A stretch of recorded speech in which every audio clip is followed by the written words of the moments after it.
धारिता निकलती है संधारित्र की। सर जी संधारित्र क्या होता है? संधारित्र वो डिवाइस होता है जिसमें हम लोग आवेश को इकट्ठा कर सकते हैं।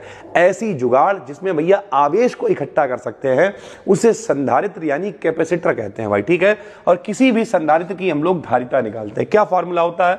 तो फॉर्मूला होता है C बराबर Q अपॉन B।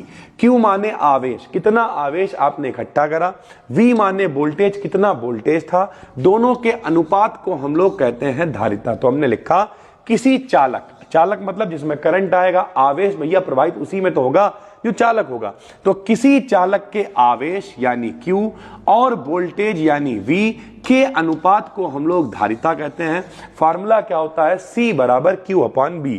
Q माने आवेश, आवेश का मात्रक कूलाम होता है, वोल्टेज का मात्रक वोल्ट होता है। तो कोई कहे भैया धारिता का मात्रक बताओ, तो धारिता का मात्रक क्या होता है? कूलाम प्रति वोल्ट। धारिता का मात्रक क्या होगा? कूलाम प्रति वोल्ट। या फिर धारिता के बारे में फैरड ने बताया था, तो धारिता का मात्रक हम लोग फैरड भी लिखते हैं। ध्यान से समझिए। कोई पूछे क्वेश्चन कैसे आएगा पेपर में? क्वेश्चन आएगा धारिता से आप क्या समझते हैं, इसे कैसे बढ़ाया जा सकता है, या धारिता को प्रभावित करने वाले कारक लिखो। तो आप लिख दोगे C बराबर क्या होता है? Q upon B। आवेश और वोल्टेज के अनुपात को धारिता कहते हैं। संधारित्र की धारिता किस पे निर्भर करती है, यह देख लो भैया। तो सबसे पहले मेरे भाई संधारित्र की धारिता क्षेत्रफल के समानुपाती होती। देखो ये धारिता है समानुपाती। समानुपाती का मतलब क्या होता है? निर्भर करता है। अगर क्षेत्रफल आप बढ़ाओगे तो धारिता का मान भी बढ़ जाएगा, ठीक है। नंबर 2 अगर हम बात करें तो धारिता का मान कोई भी परावैद्युत पदार्थ, कांच, मोम, तेल, अभ्रक अगर भर दिया गया है संधारित्र के अंदर तो उसे K से लिखते हैं। तो धारिता भैया परावैद्युत पदार्थ के समानुपाती होती है।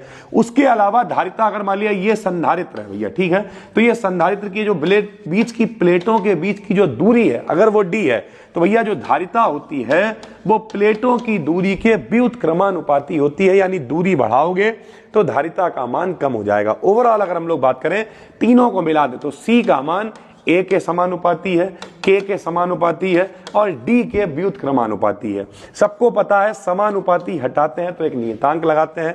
नियतांक हमने क्या लगा दिया? एप्सिलॉन 0 बटे में D। तो फॉर्मूला आप ऐसे याद रखना, C बराबर, मेरे साथ में बोलो, A के एप्सिलॉन 0 अपॉन D। A के एप्सिलॉन 0 अपॉन D। A के एप्सिलॉन 0 अपॉन D। तो अगर पूछे धारिता को कैसे बढ़ा सकते हैं, क्या प्रभावित करता है, तो आप लिखना C बराबर A के एप्सिलॉन 0 अपॉन D। A को बढ़ाओगे तो ये बढ़ेगा, जो सामने है वो समानुपाती। K को बढ़ाओगे तो ये बढ़ेगा, D को बढ़ाओगे तो इसका मान कम हो जाएगा। एप्सिलॉन 0 तो नियतांक है।